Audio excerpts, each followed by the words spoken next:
안녕하세요. 인생사연들 진행자입니다. 오늘도 채널에 방문해주셔서 감사합니다. 2026년 4월 4일 사연 시작하도록 하겠습니다. 누가 이딴 집을 사? 차라리 강남 쪽을 사지. 시어머니가 신혼집 거실을 둘러보며 코웃음을 쳤습니다. 제 적금 1억 2천, 친정아버지가 보태주신 8천만 원. 그 돈으로 마련한 시누이 신혼집 앞에서 돌아온 건 감사가 아니라 비아냥이었습니다. 오빠, 진짜 너무한 거 아냐? 요즘 누가 마포를 신혼집으로 해? 내 친구들은 다 강남으로 시집 가는데 오빠가 번 돈이면 강남 소형 아파트라도 충분히 샀을 거 아냐. 나 여기서 창피해서 못 살아. 시누이까지 맞장구 치는 걸 보면서 제 남편은 고개를 숙인 채 아무 말도 하지 않았습니다. 다음 날 저는 계약금 2천만 원을 포기하고 그 집 계약을 취소해 버렸습니다. 그날 저녁 시누이에게서 걸려온 부재중 전화가 99통. 그런데 진짜 지옥은 그 다음부터였습니다. 남편의 휴대폰에서 발견한 시어머니의 메시지 한 줄이 이 싸움의 판을 완전히 뒤집어 놓았거든요. 오늘의 사연 시작합니다. 사연 시작 전 구독과 좋아요를 눌러주시면 오늘 하루 행운이 가득할 겁니다. 저는 결혼 5년 차 중견기업 재무팀 과장 이수연입니다. 남편 김도현과 맞벌이로 서울 생활을 이어오면서 결혼 초부터 시댁 살림을 꽤 많이 도왔습니다. 명절마다 용돈을 챙겼고 시어머니 무릎 수술비 1,500만 원도 제가 냈죠. 시누이 수진이 취업 준비할 때는 토익 학원비의 교재비까지 제 카드에서 빠져나간 돈이 한두 푼이 아니었습니다. 그때마다 도연은 똑같은 말을 했어요. 수연아, 정말 미안해. 근데 우리 식구들 형편 뻔히 알잖아. 우리가 안 도와주면 저 사람들 길거리나 앉아. 응? 이번 한 번만 딱 눈 감고 도와주자. 내가 나중에 진짜 잘할게. 그 이번 한 번이 50번도 넘게 반복됐다는 걸 저는 알면서도 넘어갔습니다. 가족이니까요. 가족이니까 당연한 거라고 저 스스로를 납득시키면서 5년을 보냈습니다. 3개월 전 시누이 수진의 결혼이 확정됐습니다. 예비 신랑 박준혁은 중소기업 대리였는데 경제적으로 넉넉한 편은 아니었어요. 시어머니는 그때부터 도연에게 전화를 쏟아부었습니다. 도연이 어느 날 저녁 소파에 나란히 앉아 있을 때 조심스럽게 입을 열었습니다. 수연아, 저기 있잖아. 어머니가 매일 밤잠을 못 주무신대. 수진이 시댁 쪽에서 집 해오는 걸로 은근히 눈치를 주나 봐. 우리 수진이 신혼집, 우리가 조금만 보태주면 안 될까? 저는 고개를 저었습니다. 당신 제정신이야? 우리도 아직 전세 살잖아. 내 집 마련하려고 우리가 얼마나 아끼고 사는데 그 돈 수진이 주면 우리 집 사는 거 몇 년은 더 뒤로 밀려. 그건 절대 안 돼. 도연이 제 손을 꽉 잡으며 애걸복걸했습니다. 어머니가 그러시더라. 수진이 번듯한 집 한 채 못 해주면 죽어서도 눈을 못 감을 것 같다고. 아주 평생 한이 될 거래. 수연아, 진짜 이번이 마지막이야. 내 인생 걸고 약속할게. 응? 결국 저는 제 적금 1억 2천만 원을 해지했습니다. 친정아버지도 딸이 시댁에서 고생하는데 이거라도 보태라며 8천만 원을 보내주셨고요. 저는 그 돈을 합쳐서 서울 마포구 신축 아파트 매매 계약을 제 단독 명의로 체결했습니다. 계약금 2천만 원을 먼저 냈고 중도금은 한 달 뒤에 내기로 한 상태였죠. 자금을 보내는 과정에서 제 적금 해지금 중 3천만 원이 도연명의 계좌를 한번 거쳐서 집주인에게 넘어갔습니다. 제 계좌에서 도연 계좌로 다시 도연 계좌에서 집주인에게 보낸 건데 실제로는 전부 제 돈이었어요. 은행 기록에만 도연 이름이 남은 셈이죠. 당시에는 이 작은 경유가 나중에 문제가 될 줄은 꿈에도 몰랐습니다. 계약을 마치고 2주 뒤 주말 아침이었습니다. 수진의 신혼집이 될 그 아파트에서 비공식 집들이를 열었어요. 전날 밤부터 잡채, 불고기, 과일까지 준비해서 테이블 위에 깔끔하게 차려놓았습니다. 시어머니, 시아버지, 시누이 수진, 그리고 수진의 예비시댁 어머니까지 모인 자리였죠. 저는 시어머니의 감사 한마디를 기대하고 있었습니다. 현관문이 열리고 시어머니가 들어왔습니다. 시어머니는 거실을 한 바퀴 쓱 둘러보더니 콧방귀를 뀌며 입을 열었어요. 아니, 요즘 애들 사는 집이 왜 이렇게 좁니? 이게 뭐 신혼집이야? 그냥 혼자 사는 원룸이지.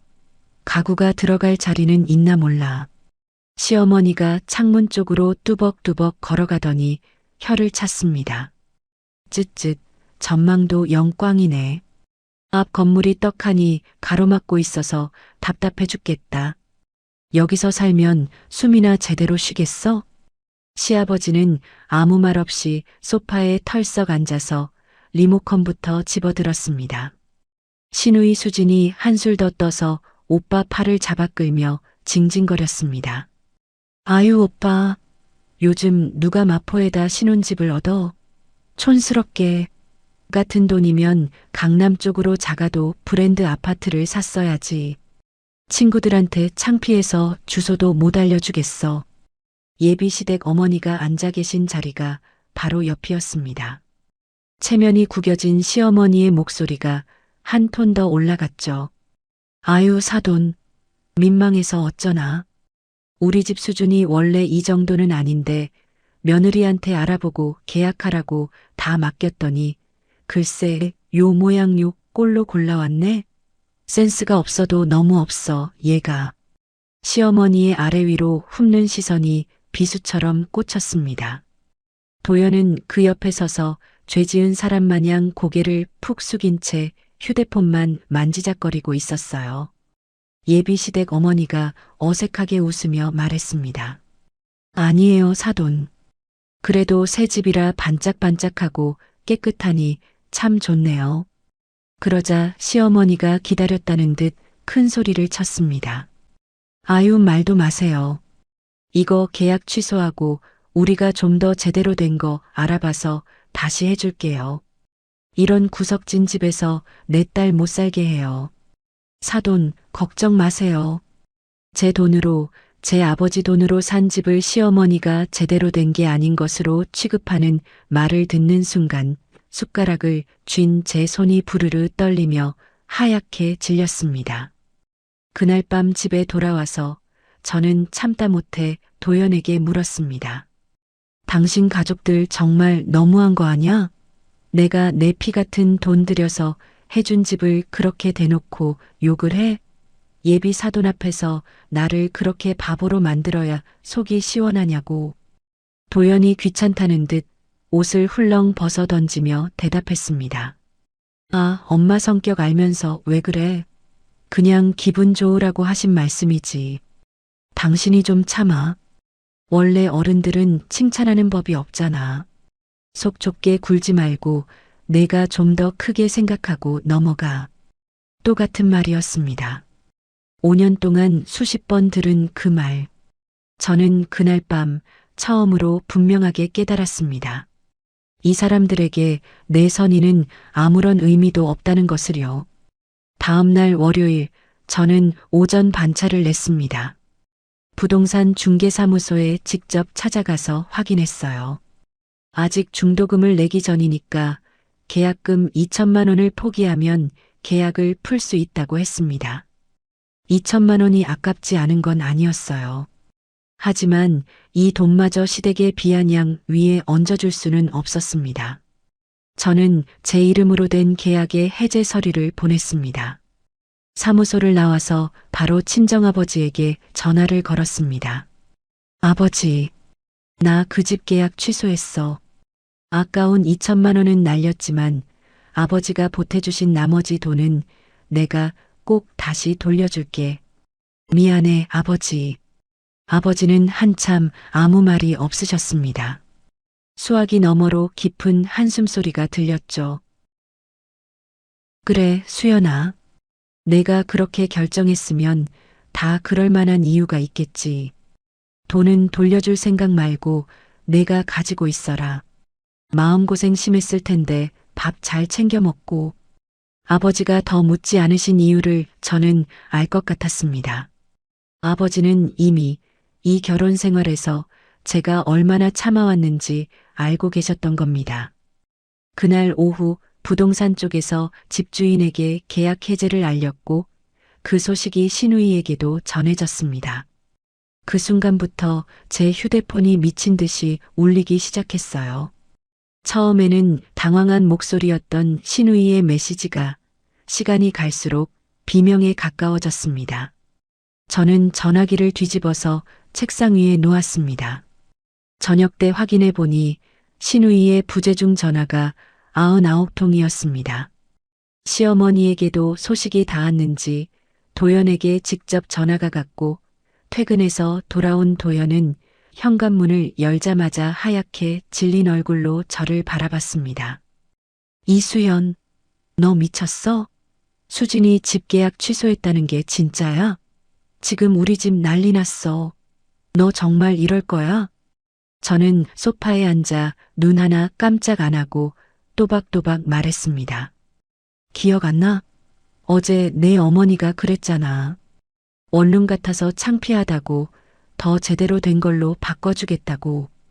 그래서 내가 그 소원 들어드린 거야.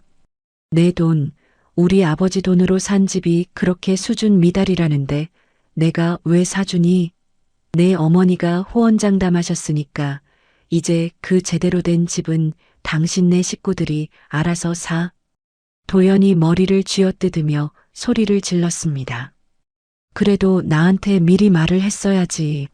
어떻게 상의도 없이 이 큰일을 네 마음대로 결정해? 우리가 부부야? 그 한마디에 저는 확인했습니다. 이 사람은 죽어도 제 편이 아니라는 걸요. 그 밤 저는 거실 소파에 앉아서 신우이의 카카오톡 알림과 시어머니의 음성 메시지를 전부 무음으로 돌렸습니다. 옆방에서 어머니와 통화하며 쩔쩔매는 도연의 목소리가 들려왔어요. 어머니, 진정하세요. 제가 어떻게든 잘 얘기해 볼게요. 예. 수연이 제가 갑자기 왜 저러는지 모르겠네. 네네. 이 집에서 저를 지켜줄 사람은 저밖에 없다는 사실이 뼛속까지 스며드는 밤이었습니다. 자기 전에 저는 한 가지를 더 했습니다.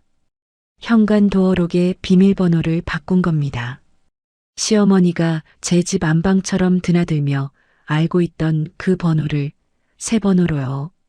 다음 날 아침 도연이 출근 준비를 하면서 말했습니다. 오늘 저녁에 우리 어머니 집에 같이 가자. 내가 직접 설명하면 어머니도 이해하실 거야. 저는 세수를 하다가 수건으로 얼굴을 닦으며 대답했습니다. 내가 왜 설명을 해? 사과를 받아야 할 사람은 나야. 도연이 넥타이를 매다 말고 한숨을 내쉬었습니다. 내가 왜 이렇게 완고해졌어? 저는 대답하지 않았습니다. 도연은 그대로 문을 닫고 나갔어요.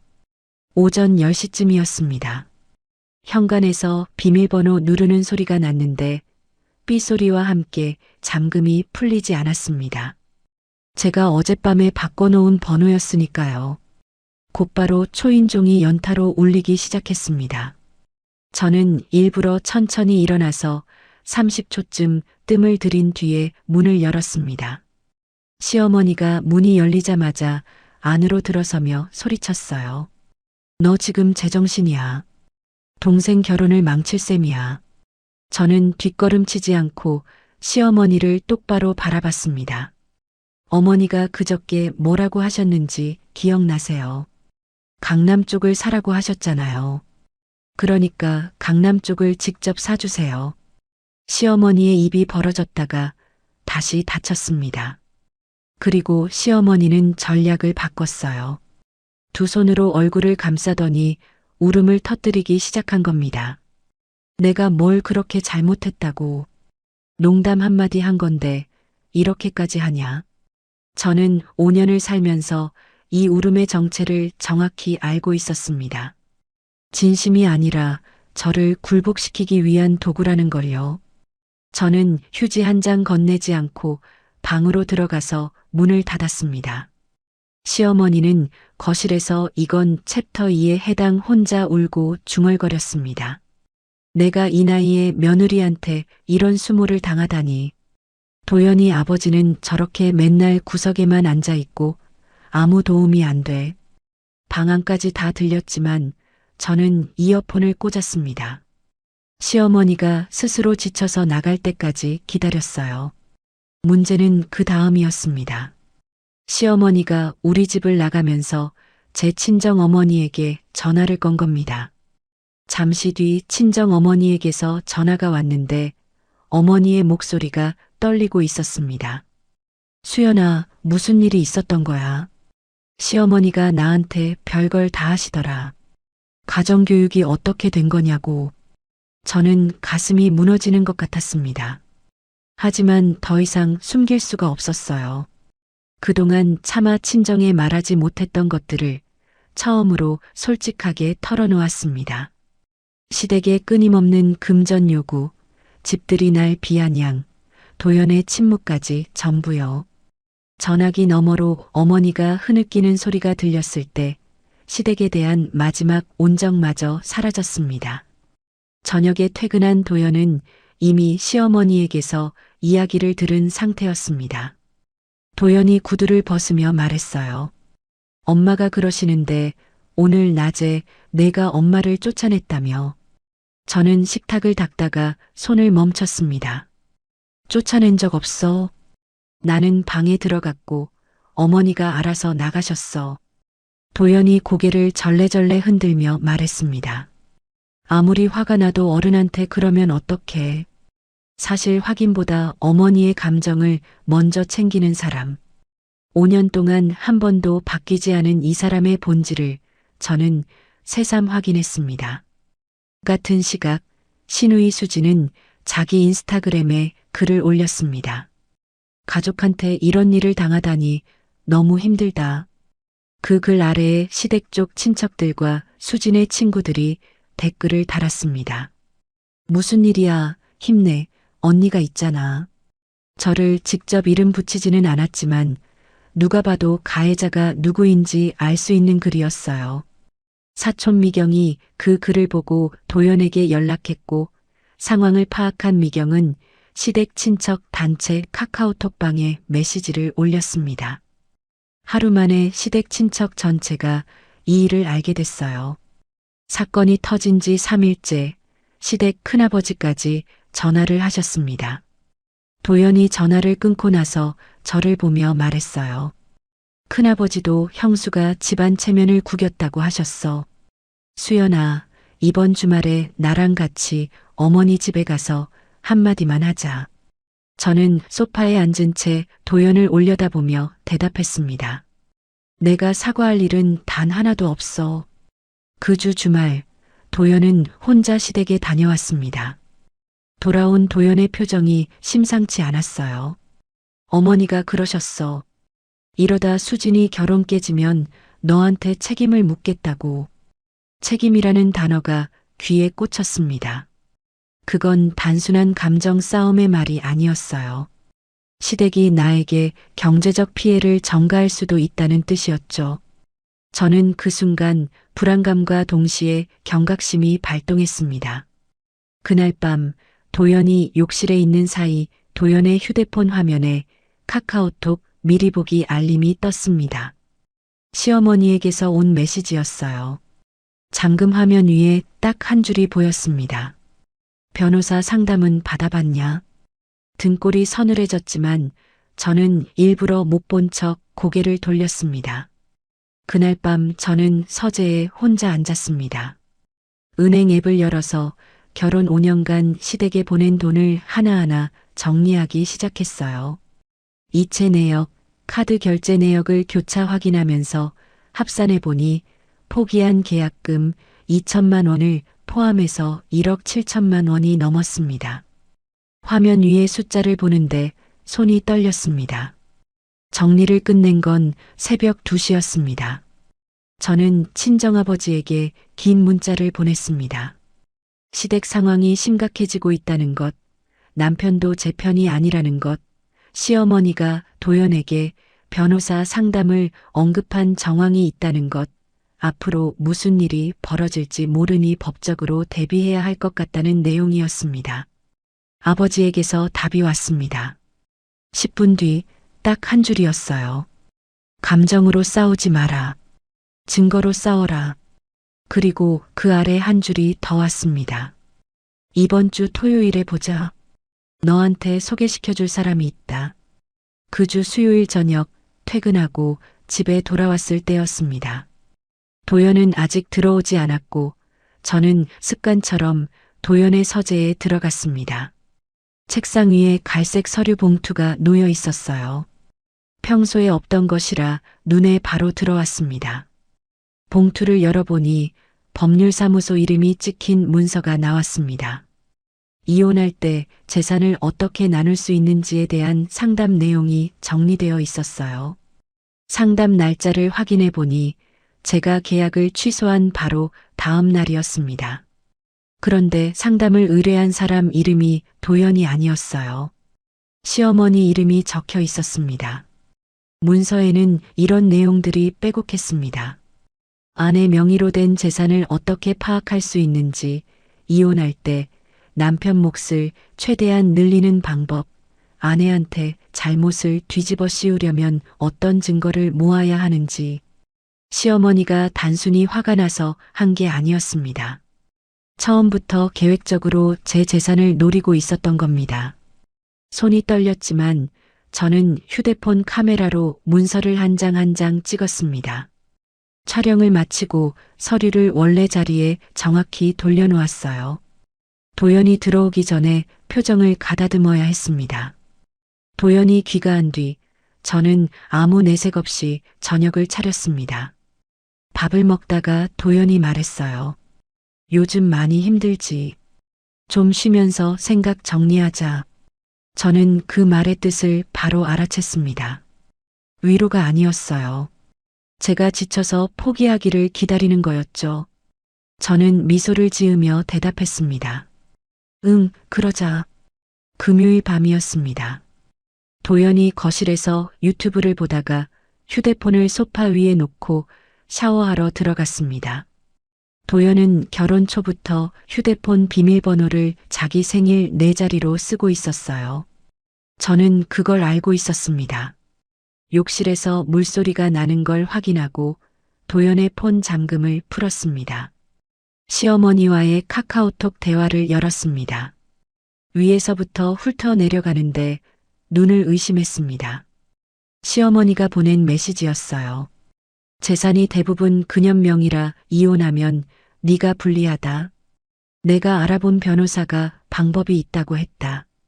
도연의 답장이 바로 아래 있었습니다. 어머니 말씀대로 할게요. 조금만 기다려주세요. 시어머니의 다음 메시지가 이어졌어요. 일단 며느리가 눈치 못 채게 잘해줘라. 시간을 벌어야 한다. 그리고 또 한 줄. 며느리 친정에서 보탠 돈도 원래 우리 아들한테 온 거니까 우리 몫이다. 도연은 한마디도 반박하지 않았습니다. 저는 제 휴대폰 카메라로 화면을 직접 찍어서 저장했어요. 대화 목록을 넘기다가 한지연이라는 이름의 대화방이 눈에 들어왔습니다. 열어봤습니다. 오늘 저녁 같이 먹자. 형수님은 모르시지. 비밀이지. 지난번 와인바 너무 좋았어. 또 가자. 이런 메시지가 수십 개 이어져 있었습니다. 심장이 터질 것 같은 분노를 억누르면서 이것도 전부 촬영했습니다. 욕실에서 물 잠그는 소리가 났고 저는 도연의 폰을 원래 자리에 내려놓았습니다. 토요일 점심 종로의 한정식 집에서 아버지를 만났습니다. 저는 법률사무소 문서 사진과 카카오톡 대화 촬영본을 아버지에게 보여드렸어요. 아버지는 한 장 한 장 넘기시며 한참을 침묵하셨습니다. 이건 더 이상 부부 싸움이 아니다. 전문가가 필요해. 아버지가 한 사람의 이름을 꺼내셨습니다. 한서윤. 아버지가 30년 전에 고등학교 담임을 했던 제자인데 지금은 이혼 전문 변호사로 일하고 있다고 하셨어요. 알고 보니 제 대학 동기이기도 했습니다. 졸업 후에 연락이 끊겼던 사이였죠. 내가 이미 대강 상황을 설명해 놨다. 다음 주에 만나봐라. 다음 주 토요일 오후 강남의 조용한 카페에서 서윤을 10년 만에 다시 만났습니다. 대학 시절 법대에서 수석을 놓치지 않던 그 날카로운 눈빛은 변함이 없었어요. 서윤은 제가 가져간 자료들을 펼쳐놓고 하나하나 살펴봤습니다. 법률사무소 상담 문서, 시어머니와 도연의 대화, 도연과 한지연의 대화. 서윤이 메모를 하다가 펜을 내려놓으며 말했습니다. 이 정도면 충분히 싸울 수 있어. 근데 더 확실하게 만들어야 해. 서윤이 내놓은 방법은 세 가지였습니다. 하나, 시댁과 통화할 때마다 녹음할 것. 내가 직접 참여하는 통화를 녹음하는 건 법적으로 문제가 없다고 했어요. 둘, 도연과 한지연의 관계를 확실하게 잡을 수 있도록 도연의 카드 결제 내역을 정리할 것. 셋, 결혼 생활 동안 시댁에 보낸 돈을 날짜 순서대로 빠짐없이 정리해서 내가 얼마나 기여했는지 증명할 수 있는 문서를 만들 것. 서윤이 커피잔을 내려놓으며 덧붙였습니다. 시어머니가 이미 변호사 상담을 받았으면 그쪽도 증거를 모으고 있을 거야. 너한테 잘못을 뒤집어 씌우려면 내가 먼저 폭발하게 만들거나 불리한 행동을 하게 유도할 수 있어. 절대 넘어가면 안 돼. 그 말에 도연이 최근 쉬면서 생각 정리하자고 했던 이상하리만큼 부드러운 태도의 뜻을 비로소 이해했습니다. 카페를 나서면서 서윤이 제 손을 잡았습니다. 내가 잘못한 건 하나도 없어. 지금부터 절대 흔들리면 안 돼. 겉으로는 아무것도 모르는 착한 며느리처럼 행동해. 그날 저녁 저는 도연에게 말했습니다. 내가 너무 예민했나 봐. 좀 쉬면서 다시 생각해 볼게. 도연의 어깨가 내려갔습니다. 입꼬리가 올라가면서 대답했어요. 그래, 내가 이해해주면 어머니도 풀리실 거야. 도연이 안도하는 그 표정을 보면서 저는 확신했습니다. 이 사람은 관계를 회복하려는 게 아니라 시어머니의 계획대로 시간을 벌고 있을 뿐이라는 거리요. 그날 밤 서윤에게 메시지를 보냈습니다. 연기 시작했어. 남편은 완전히 넘어간 것 같아. 서윤의 답이 돌아왔습니다. 좋아. 이제부터 전쟁이야. 매일 보고해. 착한 며느리 연기를 시작한 지 2주가 지났습니다. 시어머니는 제가 달라진 걸 보고 기분이 풀렸는지 전화할 때마다 목소리가 한결 부드러워졌어요. 그래, 내가 이제 정신을 차렸구나. 저는 전화기를 귀에 대고 고개를 끄덕이면서 통화 녹음 버튼이 켜져 있는지 확인했습니다. 시어머니가 말을 이어갔어요. 수진이 집은 당연히 내가 다시 사줘야지. 원래 오빠가 해주는 거야. 저는 속이 뒤집어지는 걸 참으며 대답했습니다. 네, 어머니. 알아볼게요. 녹음 파일이 하나 더 쌓였습니다. 며칠 뒤 시어머니에게서 또 전화가 왔습니다. 수진이 예단 비용이 부족하다. 500만 원만 보태줄 수 있겠니? 저는 이를 꽉 깨물면서 대답했어요. 네, 어머니. 확인해보고 연락드리겠습니다. 이 통화도 녹음 파일에 추가했습니다. 같은 기간 동안 저는 퇴근 후 집에서 도연의 신용카드 명세서를 확인했습니다. 지난 3달간 강남의 특정 와인바, 레스토랑, 청담동 근처 호텔바에서 두 사람이 먹은 것으로 보이는 결제 내역이 7건 있었어요. 결제 날짜를 하나하나 적어놓고 도연이 저한테 야근이라고 했던 날짜와 대조해 봤습니다. 7건 전부 일치했습니다. 저는 이걸 표로 정리해서 서윤에게 보냈어요. 다음 토요일 오후 서윤의 사무실에서 만났습니다. 서윤이 제가 보낸 자료를 검토하더니 고개를 끄덕였어요. 카드 내용만으로는 부족해. 직접 만나는 장면이 필요해. 서윤이 이전에 함께 일한 적 있는 민간조사 업체를 연결해 줬습니다. 서윤이 강조한 게 있었어요. 이 업체는 합법적인 범위에서만 일해. 건물 로비나 도로 같은 공개된 장소에서만 촬영하는 곳이야. 조사업체 대표를 만났을 때 제가 정리한 카드 내역을 보더니 말했습니다. 결제 패턴이 이 정도로 일정하면 2주면 결과가 나옵니다. 비용은 300만 원이었습니다. 제 비상금에서 꺼냈어요. 서윤이 말했던 게 머릿속에 정확히 박혀 있었거든요. 지금 쓰는 돈은 나중에 돌려받을 수 있어. 열흘 뒤 조사 보고서가 도착했습니다. 도연이 퇴근 후 강남 와인바에서 한지연을 만나는 장면, 한지연의 역삼동 오피스텔 건물 로비에 둘이 나란히 들어가는 장면, 다음 날 아침 같은 옷을 입고 함께 나오는 장면이 시간대별로 찍혀 있었습니다. 전부 건물 로비, 도로, 상가 앞 같은 공개된 장소에서 촬영한 것들이었어요. 보고서에 따르면 도연과 한지연은 약 6개월 전부터 같은 팀에서 일하기 시작했고 조사 기간 중 4번 만났으며 오피스텔에 함께 들어간 게 3번이었습니다. 사진을 한 장 한 장 넘기는데 눈물보다 안도감이 먼저 왔습니다. 이제 흔들릴 이유가 하나도 없어졌으니까요. 퇴근 후와 주말을 이용해서 결혼 5년간 시댁에 보낸 모든 돈도 정리했습니다. 은행 이체 내역, 현금 인출 기록, 시어머니 수술비 영수증, 시누이 학원비 카드 결제, 명절 용돈, 그리고 포기한 계약금까지 합치니 총 1억 7천만 원이었어요. 제 개인 자산에서 나간 것과 부부 공동돈에서 나간 것을 따로 구분해서 서윤에게 넘겼습니다. 서윤이 주말 미팅에서 모든 증거를 펼쳐놓고 검토를 마치더니 말했습니다. 이 정도면 충분히 이겨. 도연 쪽이 잘못한 쪽으로 판정받을 가능성이 아주 높아. 서윤이 잠시 뜸을 들이다가 입을 열었어요. 근데 지금 바로 소송을 걸지 말자. 시댁이 스스로 무너질 기회를 한 번 더 만들자. 서윤이 꺼낸 건 2개월 뒤로 예정된 시어머니의 환갑잔치였습니다.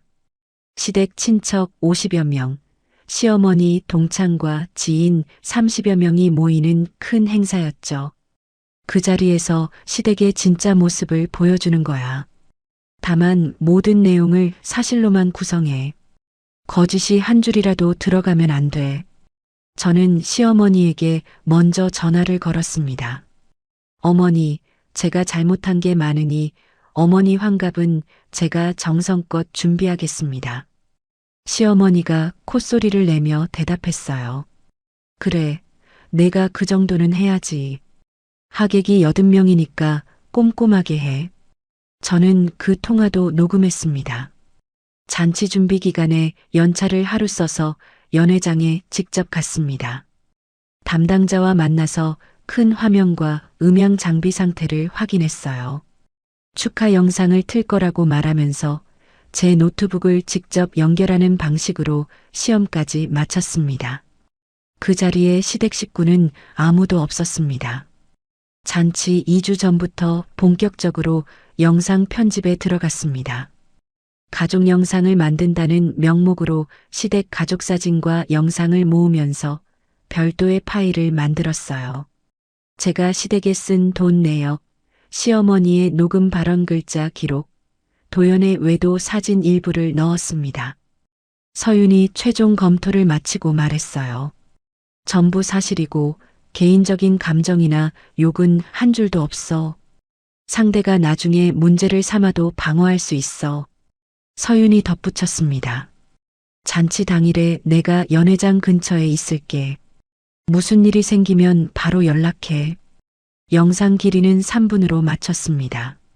누군가 막으려 해도 핵심이 다 전달될 수 있는 시간이면서 하객들이 집중할 수 있는 적절한 길이었어요.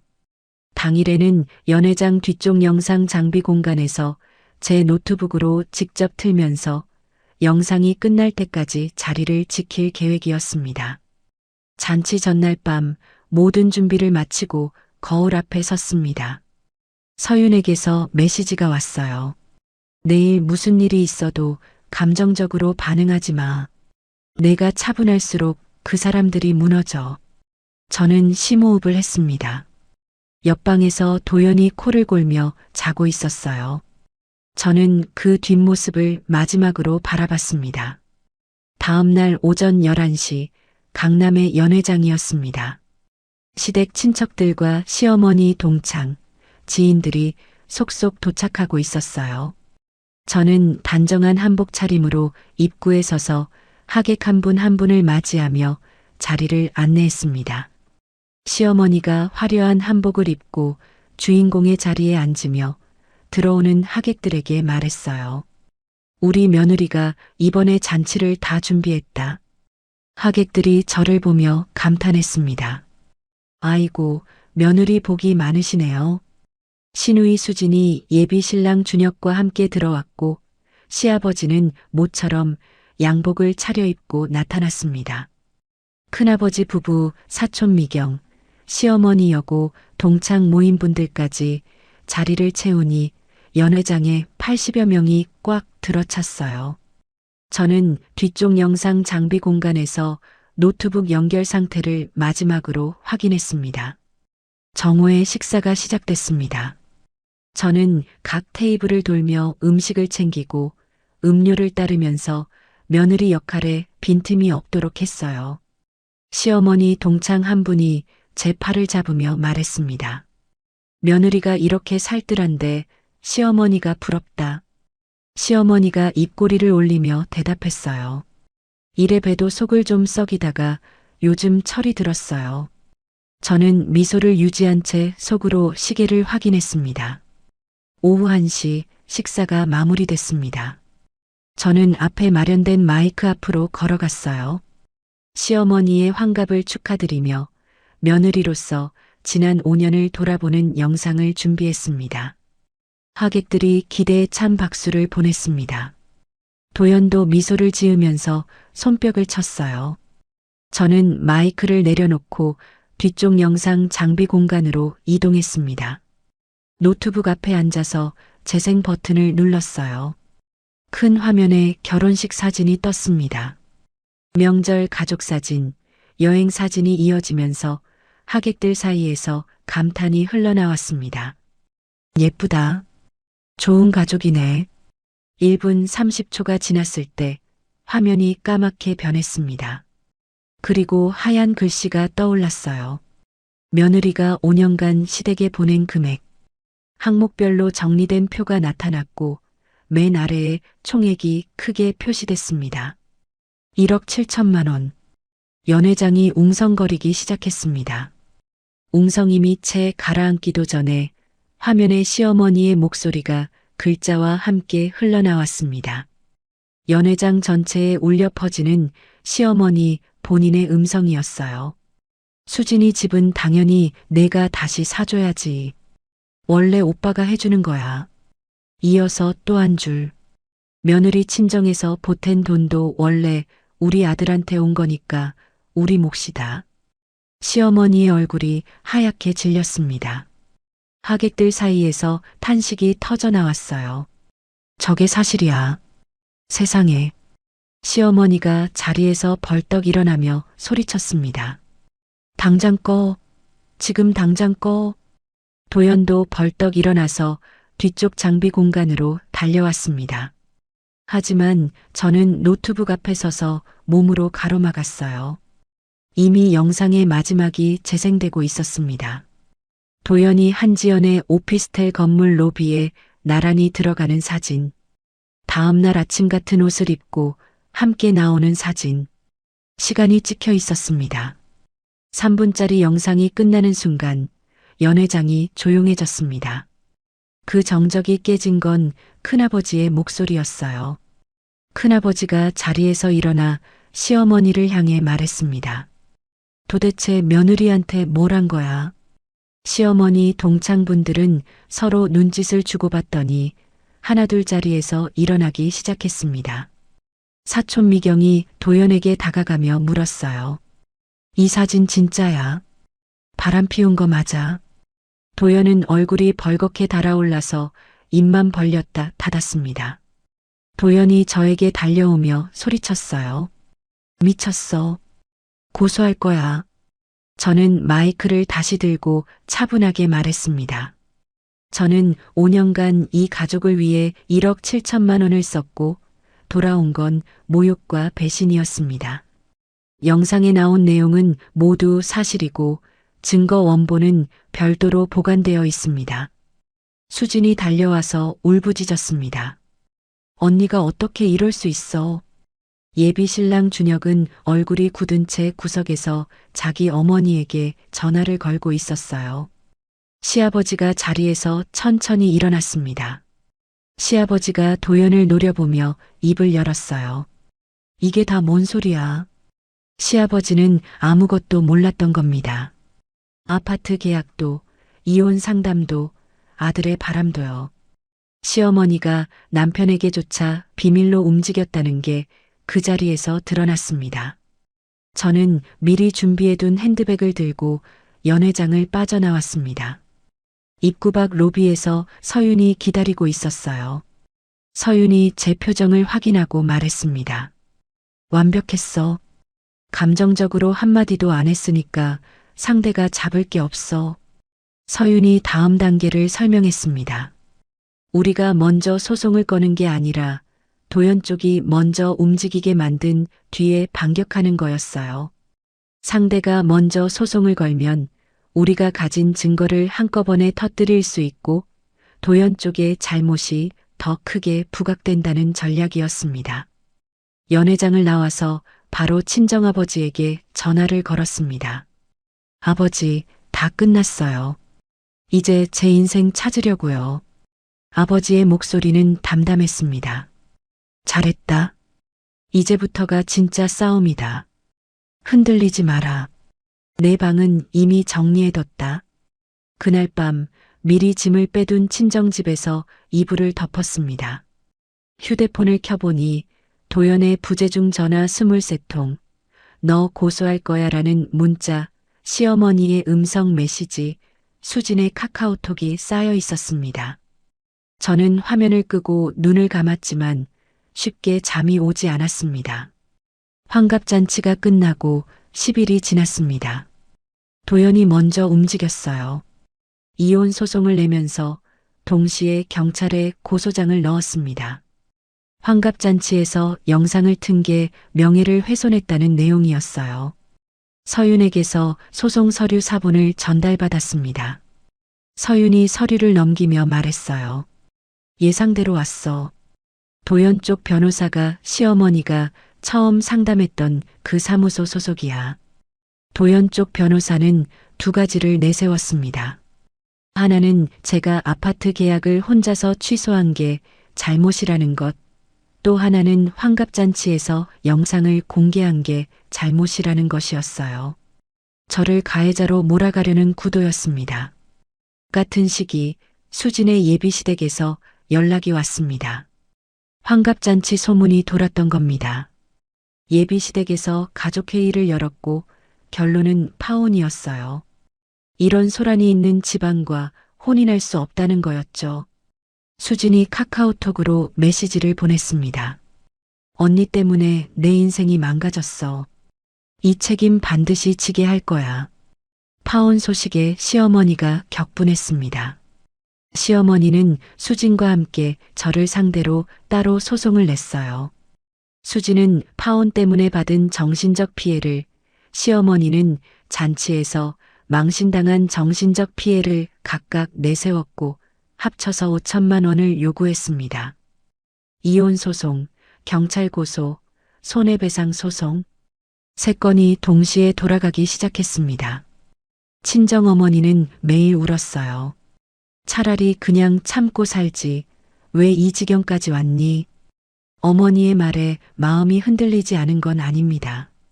하지만 이미 돌이킬 수 없는 강을 건넜다는 걸 알고 있었어요.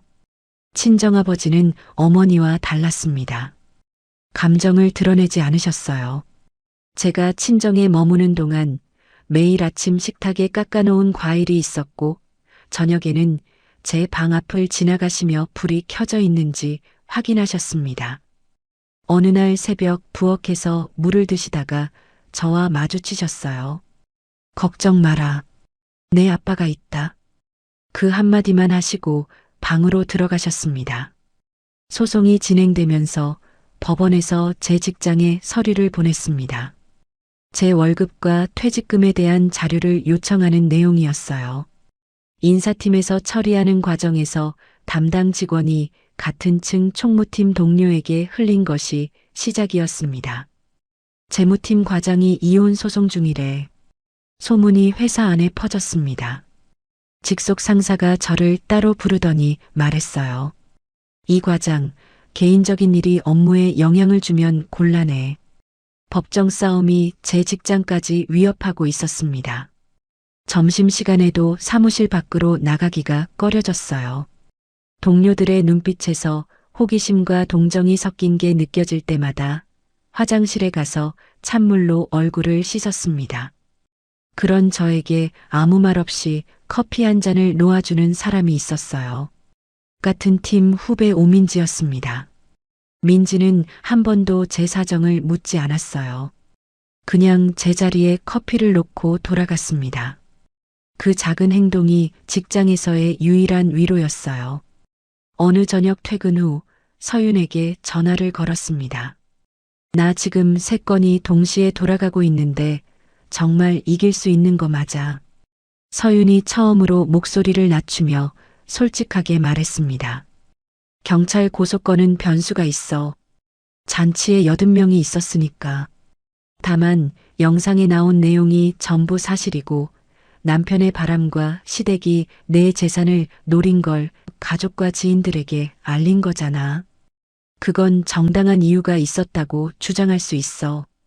지금 포기하면 전부 잃어. 전화를 끊고 나서 한참을 가만히 앉아 있었습니다. 도연 쪽에서 예상 밖의 주장을 하나 더 들고 나왔습니다. 신우이 신혼집을 살 때 도연 이름으로 된 계좌에서 3천만 원이 집주인에게 넘어갔으니 제가 혼자서 계약을 취소한 건 부부 공동 재산을 마음대로 처분한 거라는 논리였어요. 그래서 계약금 포기로 생긴 2천만 원의 손해 중 일부를 제가 물어야 한다고 했습니다. 주말에 서윤을 만나 밤늦게까지 대응 방법을 짰습니다. 그 3천만 원은 원래 제 적금을 해지한 돈이었어요. 제 계좌에서 도연 계좌로 보내고 도연 계좌에서 다시 집주인에게 보낸 것뿐이었습니다. 저는 적금 해지 기록, 제 계좌에서 도연 계좌로 보낸 기록, 도연 계좌에서 집주인에게 보낸 기록을 시간 순서대로 정리했어요. 친정아버지가 보내주신 8천만 원의 송금 기록도 함께 붙였습니다. 친정아버지가 말씀하셨어요. 필요하면 법정에 내가 직접 나가서 말하겠다. 서윤이 고개를 끄덕였습니다. 아버님이 직접 나와주시면 돈의 출처를 증명하는 게 훨씬 단단해져요. 첫 번째 조정 날짜가 약 6주 뒤로 잡혔습니다. 직장에서의 시선, 친정 어머니의 눈물, 매일 쏟아지는 시댁의 메시지, 변호사 비용과 조사 비용의 무게가 동시에 짓눌렀습니다. 어느 날 밤 친정 제 방에서 혼자 울다가 잠이 들었습니다. 새벽에 깨어나 거울을 보니 눈이 퉁퉁 부어 있었어요. 저는 거울 속 제 얼굴을 보면서 입을 열었습니다. 여기서 무너지면 그 사람들이 원하는 대로 되는 거야. 다음 날 퇴근 후 서윤의 사무실을 찾아갔습니다. 시어머니 녹음 파일 사건, 도연과 시어머니의 카카오톡 대화 촬영본, 도연의 외도 사진과 영상 보고서, 5년간 돈을 보낸 내역, 친정아버지의 송금 기록, 적금 해지와 계좌 이체 증거까지 전부 테이블 위에 펼쳐놓았습니다. 서윤이 하나하나 법정에 낼 수 있는 형태로 정리하면서 말했어요. 이 싸움 우리가 이긴다. 사무실을 나서면서 서윤이 덧붙였습니다. 조정날에 상대가 합의하면 빨리 끝나고 안 하면 본재판으로 가는데 어느 쪽이든 우리가 유리해. 다만 시어머니가 도연을 쥐고 흔드는 한 합의는 없을 거야. 6주 뒤 서울가정법원 조정실이었습니다. 도연과 도연 쪽 변호사가 한쪽에, 저와 서윤이 반대쪽에 앉았어요. 방청석에는 시어머니가 검은 옷을 입고 손수건을 쥔 채 앉아 있었습니다. 도연은 양복을 갖춰 입고 있었지만 눈 밑에 짙은 그늘이 져 있었어요.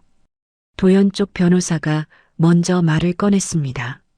제가 아파트 계약을 혼자서 취소한 것, 환갑잔치에서 영상을 공개한 것을 들며 제 잘못이 크다고 주장했어요. 재산을 나눌 때 제 몫을 최대한 줄여야 한다고 했습니다. 시어머니가 방청석에서 손수건으로 눈을 닦으며 중얼거렸어요. 저 여자가 우리 가정을 파탄냈습니다. 서윤이 서류 가방에서 두꺼운 봉투를 꺼냈습니다. 민간조사 업체의 사진, 영상, 시간대별 보고서를 조정위원에게 내밀었어요. 도연의 얼굴이 순식간에 굳었습니다. 도연 쪽 변호사도 서류를 넘기다가 손이 멈췄어요. 조정위원이 사진과 보고서를 한 장씩 넘기는 동안 조정실 안이 무겁게 가라앉았습니다. 서윤이 이어서 시어머니와 도연의 카카오톡 대화를 인쇄한 종이를 제출했습니다. 도연 쪽 변호사가 바로 끼어들었어요. 이건 상대방 휴대폰을 촬영한 것이라 증거로 인정하기 어렵습니다. 서윤이 고개 한번 끄덕이지 않고 대답했습니다. 이 대화 내용은 민간조사 보고서의 날짜, 신용카드 결제 내역과 전부 일치합니다. 진위가 의심된다면 상대방 휴대폰을 법원에 제출하도록 요청하겠습니다. 도연 쪽에서 더 이상 이의를 제기하지 못했어요. 서윤이 시어머니의 전화 녹음 파일을 틀었습니다. 조정실의 시어머니의 목소리가 울려 퍼졌어요. 수진이 집은 당연히 내가 다시 사줘야지. 도연 쪽 변호사가 또 끼어들었습니다. 녹음의 적법성에 이의가 있습니다. 서윤이 한 박자도 쉬지 않고 받아쳤어요. 녹음은 전부 제 의뢰인이 직접 참여한 통화를 녹음한 겁니다. 통화 당사자가 직접 녹음한 건 법적으로 아무 문제가 없습니다. 조정위원이 서윤의 주장을 받아들여 증거에 문제가 없다는 의견을 밝혔습니다. 조정위원이 양쪽 증거를 다 살펴본 뒤 도연 쪽을 보며 말했어요. 남편 쪽의 잘못이 상당 부분 확인된 것으로 보입니다. 특히 외도 증거가 구체적이고 명확합니다. 조정 단계에서 합리적인 합의를 강력히 권합니다. 도연 쪽 변호사가 잠시 쉬자고 했습니다. 복도로 나간 도연 쪽 변호사가 도연에게 말하는 소리가 들렸어요. 이대로 가면 재판에서 아주 불리합니다. 여기서 정리하는 게 낫습니다. 그때 시어머니가 복도에서 도연에게 달려갔습니다. 절대 지면 안 돼. 재판 끝까지 가. 도연이 잠시 눈을 감았습니다. 그리고 조정실로 돌아와서 합의를 거부했어요. 저는 서윤과 눈을 마주쳤습니다. 서윤이 작게 고개를 끄덕였어요. 재판에서 끝내자는 뜻이었습니다. 조정이 깨진 뒤 본재판으로 넘어갔습니다. 4개월 동안 3차례 재판이 열렸어요. 서윤은 가지고 있던 모든 증거를 빠짐없이 제출했습니다. 외도 사진과 영상, 도연과 한지연의 카카오톡 대화, 카드 결제 내역과 야근이라고 했던 날짜가 일치한다는 표까지요. 도연이 잘못한 쪽이라는 판단이 사실상 굳어졌습니다. 아파트 계약금 문제에 대해서는 친정아버지가 직접 법정에 나와주셨습니다. 아버지가 증인석에 앉아서 8천만 원을 왜 보냈는지, 그 돈이 어디에 쓰였는지를 차분하게 말씀하셨어요. 제 적금 해지 기록과 계좌 이체 순서가 돈의 출처를 분명하게 보여줬고, 법원은 그 아파트 계약이 실질적으로 제 돈으로 이루어진 것으로 판단했습니다. 도연 쪽이 경찰에 낸 고소건은 수사를 거쳐 검찰로 넘어갔습니다. 서윤이 낸 의견서의 핵심은 이랬어요. 영상에 나온 내용은 전부 사실이고 남편의 바람과 시댁이 재산을 노린 것을 가족과 지인에게 알리는 건 정당한 이유가 있다는 거였습니다. 검찰은 죄가 안 됨으로 처리했어요. 수진과 시어머니가 함께 낸 손해배상 소송도 기각됐습니다. 수진의 파혼은 시댁 내부의 문제 때문이지 제 행동과 직접적인 관계가 없다는 판결이었어요. 소송 비용도 수진과 시어머니 쪽이 부담하게 됐습니다. 최종 이혼 판결이 나왔습니다. 법원은 도연을 잘못한 쪽으로 인정했어요. 위자료 3천만 원을 도연이 저에게 지급하라고 했고 재산을 나눌 때 제 몫이 65로 산정됐습니다. 결혼 전부터 제가 모아온 돈, 친정에서 받은 돈, 시댁에 일방적으로 쓴 돈이 특별한 기여로 인정된 결과였어요. 판결이 나오는 순간 도연은 고개를 떨구고 한마디도 하지 못했습니다. 방청석에서 시어머니가 소리쳤어요. 이게 말이 돼. 재판장이 시어머니를 보며 말했습니다. 방청인은 정숙해 주십시오. 시어머니가 멈추지 않았어요. 판사가 잘못된 거야. 법정 경위가 다가와서 시어머니를 밖으로 데리고 나갔습니다. 법정을 나서는 저에게 수진이 달려왔어요. 수진이 제 팔을 잡으며 울먹였습니다. 우리가 뭘 그렇게 잘못했다고 이래.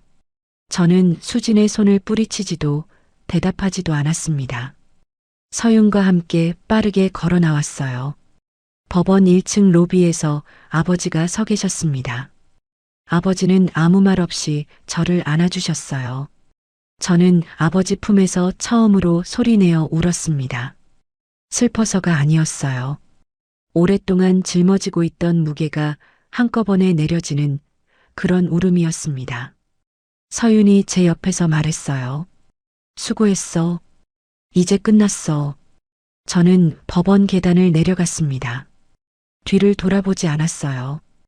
이혼 판결이 확정되고 3달이 지났습니다. 저는 재산분할로 받은 돈과 위자료를 합쳐서 서울 용산구의 소형 아파트를 제 이름으로 샀어요. 이사 당일 텅 빈 거실에 혼자 서서 창밖을 바라봤습니다. 오후 햇살이 마루 위로 쏟아지고 있었어요. 이 공간에는 누구의 눈치도, 누구의 비아냥도, 누구의 허락도 필요 없었습니다. 현관 비밀번호는 저만 알고 있었습니다. 냉장고에는 제가 먹고 싶은 것만 채워 넣었어요. 거실 벽에는 친정아버지가 보내주신 액자를 걸었습니다. 아버지가 직접 붓으로 쓰신 글씨였어요. 내 인생을 살아라. 회사에서는 분위기가 바뀌었습니다. 소송 기간에 흔들렸던 시선이 판결 결과가 알려지면서 오히려 뒤집어졌어요. 직속 상사가 저를 부르더니 말했습니다. 이 과장, 그 와중에 업무 성과가 안 떨어진 게 놀라워. 하반기 승진 대상자 명단에 이름 올렸으니까 알고 있어. 소송 내내 말없이 커피를 가져다 주던 민지가 제 자리에 와서 작은 소리로 말했어요. 과장님, 진짜 멋있었어요. 저는 고맙다는 말밖에 할 수 없었습니다. 서윤과는 매주 토요일 점심을 함께 먹는 사이가 됐어요. 변호사와 의뢰인이 아니라 10년을 건너뛴 진짜 친구로서요. 어느 토요일 서윤이 국밥을 떠먹다가 말했습니다. 내가 보통 사람이었으면 중간에 무너졌을 거야. 나는 내가 자랑스러워. 저는 웃으면서 대답했어요. 내가 없었으면 내가 무너졌을 거야. 친정아버지는 새 아파트 집들이에 오셨습니다. 거실을 둘러보시고 베란다에 서서 먼 풍경을 한참 바라보셨어요. 돌아서시면서 말씀하셨습니다. 이제 내 인생이다. 잘 살아. 짧은 한마디였지만 그 안에 아버지가 지난 1년 남짓 얼마나 마음을 졸이셨을지가 다 담겨 있었습니다. 저는 고개를 숙여 감사를 드렸어요. 친정어머니는 한동안 저를 볼 때마다 우셨습니다. 하지만 제가 새 집에서 건강하게 생활하고 회사에서도 인정받는 모습을 보시면서 차츰 안심하셨어요. 어느 날 전화로 어머니가 말씀하셨습니다. 내가 행복하면 그게 다 된 거다. 저는 전화기를 붙잡고 한참을 울었습니다. 시댁의 소식은 간간히 들려왔습니다. 도연은 위자료 3천만 원을 내고 재산 분할까지 마치느라 경제적으로 큰 타격을 입었어요. 살던 아파트를 전세로 돌리고 회사 근처 원룸으로 이사했다고 합니다. 바람 사실은 이미 환갑잔치에서 친척들 앞에 다 드러났으니 시댁 쪽 모임에서도 도연의 입지가 좁아졌어요. 도연의 외도가 회사에도 알려졌다는 이야기는 서윤을 통해 전해 들었습니다. 도연과 한지연이 같은 팀이었으니 부서 안에서 소문이 돌았고 도연이 준비하던 승진 심사에서 탈락했다고 했어요. 시어머니는 환갑잔치 이후로 친척 모임에 얼굴을 내밀지 못하게 됐습니다. 큰아버지가 시어머니에게 직접 전화해서 따졌다고 해요. 내가 며느리한테 그렇게 한 게 사실이냐? 사촌 미경은 인스타그램에서 시어머니와 수진을 차단했습니다. 시아버지는 환갑잔치에서 모든 걸 처음 알게 된 뒤 시어머니에게 크게 화를 내셨다고 합니다. 내가 이 집에서 뭐가 돌아가는지 하나도 몰랐다. 아들 바람까지 내가 덮고 있었어. 시아버지는 결국 시어머니와 따로 사시기 시작했다고 해요. 수지는 파혼 후 새로운 만남은커녕 시어머니 생활비까지 떠안게 됐습니다. 결국 수진이 시어머니에게 터뜨렸다고 합니다. 오빠가 이혼한 것도 언니 탓, 내 파혼도 언니 탓이라고 했잖아. 그런데 정작 오빠 바람은 왜 말 안 했어? 어머니가 그걸 알면서도 오빠 편만 든 거잖아. 시댁 안에서도 금이 가기 시작한 겁니다. 이혼 후 6달이 지난 어느 일요일 오후였습니다. 새 아파트 베란다에서 커피를 마시고 있었어요. 휴대폰이 울렸습니다. 화면에 김수진이라는 이름이 떠 있었어요. 환갑잔치 날 수진이 울부짖던 얼굴이 스쳤지만 저는 아무런 감정 없이 화면을 바라봤습니다. 전화를 받지 않았습니다. 곧 카카오톡으로 수진의 메시지가 왔어요. 언니, 한 번만 만나자. 할 말이 있어. 제발. 저는 메시지를 읽고 화면을 껐습니다. 그 할 말이 사과든 원망이든 저에게는 더 이상 어떤 의미도 없었어요. 베란다 난간에 기대어 저녁 노을이 물드는 하늘을 바라봤습니다. 1년여 전 마포 아파트 계약서에 도장을 찍던 그날의 저를 떠올렸어요. 그때의 저는 선의를 베풀면 사랑으로 돌아올 거라고 믿었습니다. 지금의 저는 알고 있었어요. 선의를 짓밟은 사람들에게 정확한 대가를 치르게 한 뒤 홀로 서는 법을요. 휴대폰 화면에 수진의 부재중 전화 알림이 또 하나 떴습니다. 저는 그것을 내려다보다가 커피잔을 테이블에 놓으며 혼잣말처럼 말했어요. 이제 받아줄 이유가 없지. 그리고 베란다 문을 닫았습니다. 여러분, 오늘 수연 씨의 이야기 잘 들으셨나요? 수연은 5년 동안 시댁을 위해 1억 7천만 원을 썼습니다. 명절마다 용돈을 챙겼고 시어머니 수술비를 냈고 시누이 학원비까지 보탰습니다. 신혼집까지 사줬는데 돌아온 건 고맙다는 말 한마디가 아니라 면전에서 퍼부은 비아냥이었죠. 가족이니까 참았고 가족이니까 넘어갔고 가족이니까 당연한 거라고 스스로를 납득시켰습니다. 하지만 선의를 베풀수록 돌아온 건 더 큰 요구와 더 깊은 모욕이었어요. 내가 아무리 잘해줘도 고마운 줄 모르는 사람에게는 더 잘해주는 것이 답이 아닙니다. 수연이 계약을 취소한 건 화가 나서가 아니었어요. 더 이상 짓밟히지 않겠다는, 스스로를 지키겠다는 첫 번째 선택이었습니다. 혹시 지금 가족이라는 이름 아래 참고만 계신 분이 있으신가요? 내 선의를 당연하게 여기는 사람 곁에서 혼자 소가리를 하고 계신 건 아닌가요? 수연의 이야기가 그런 분들에게 작은 용기가 되었으면 좋겠습니다. 이야기를 끝까지 들어주신 분이 계시다면 잘 들었다고 댓글 하나만 남겨주세요. 감사합니다. 오늘의 사연도 끝까지 들어주신 시청자 여러분 감사합니다. 오늘 하루도 무탈하고 행복한 하루 보내세요.